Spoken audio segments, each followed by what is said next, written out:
علينا رب سبحانه وتعالى نمعوينك فراح بدن الله وينو قلدي ayaynu uga mahad celinaynaa taa bedelkeedina waxaynu weydiisanaynaa inuu Allah inoo barakeeyo oo inoo ballaariyo nimcooyinka aynu siiyay inta mahadnaqa kadib waxaan marka ugu horeysa soo dhaweynayaa wafdiga heer qaran ee uu hogaaminayo wasiir ku-xigeenka wasaaradda waxbarashada Cabdi Xakiin Siciid iyo agaasimo waaxeedada la socda hawlwadeennada kale ku heliya waxaan leeyahay ku soo dhawaada gobolka saaxil waxa kale oo runtii halkan inagala soo qayb galay oo iyagana runtii xusaya maayir ku-xigeenkii xildhibaanadii golaha deegaanka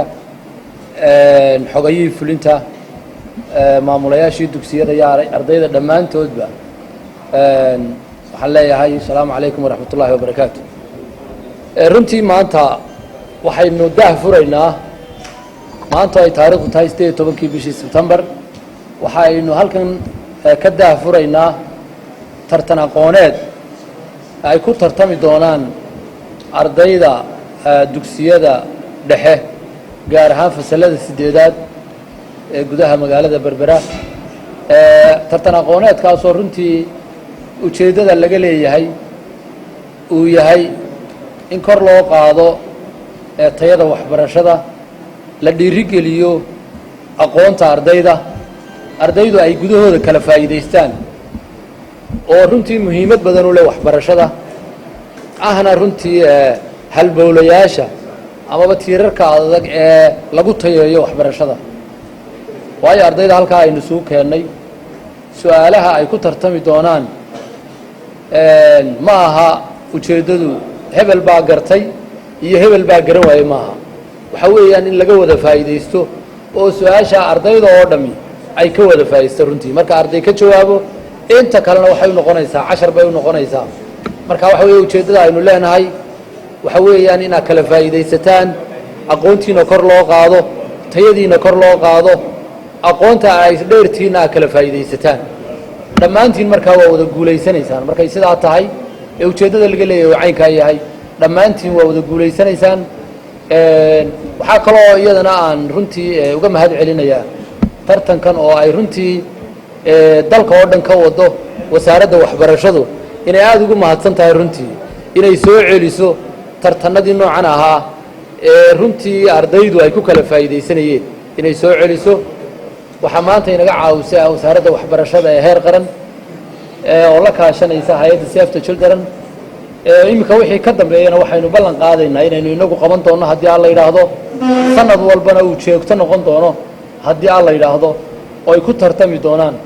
ardaydu si ay wax ugu kala faa'iideystaan waa ognahay runtii xeebaha inagu duruufaha xeebaha ee kulaylka ah inuu caqabad ku yahay runtii waxbarashadii waynu ognahay laakiin waxa aynu runtii ku dadaalaynaa inagoo kalimadkeenana ku jirna inaynu kor u qaadno tayadii waxbarashada inaynu adkayno inaynu la tartanno ardayda kale la tartanno oo kaalmaha ugu wanaagsan aynu ka galno waxbarashada Soomaaliland haddii aan la yiraahdo waxa runtii aan aad iyo aad mar labaad iyo mar saddexaadba ugu mahadnaqayaa hawlwadeennada wasaaradda waxbarashada ee heer qaran ee uu inagala joogo wasiir ku-xigeenku iyo agaasimo waaxeedada ka soo shaqeeyay runtii ubax iyo ayaan oo kale iyaguna ku heliya oo aad iyo aad hawl badan geliyay iyagana aad baan uga mahad celinayaa barnaamijkan waxaanu noqon doonaa barnaamij ka dhex muuqda tayada iyo dhiirigelinta waxbarashada runtii joogtana waynu ka dhigi doonaa insha Allah waxa kale oo iyagana aanu mahad celinayaa maamulayaasha iyo ardayda u soo diyaar garoobay inay ka qayb galaan waxaan idin rajaynayaa dhammaanteen guul baan inoo rajaynayaa inuu kor u qaado aqoonteena inuu kor u qaado haddii alla yiraahdo anaguna waxaanu ku dadaali doonaa inaanu sunno ka dhigno joogtayno iskuullada gudahooda ku tartamaan gaar ahaan iskuulladu iyagana la tartansiiyo gudahoodana ay ku tartamaan aad iyo aad mar labaad iyo mar saddexaad waxaan soo dhameeyay wasiir ku-xigeenka oo runtii ay tahay safarkii ugu horeeyay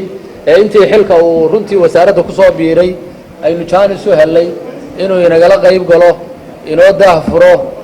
waxaan rajaynayaa waxqabadka ugu horeeyana inuu inaga bilaabi doono uu berbere ka bilaabi doono maadaama aynu safarkii ugu horeeyay xaq u yeelanay nasiib u yeelanay. Asalaamu calaykum waraxmatullaahi wabarakaatu.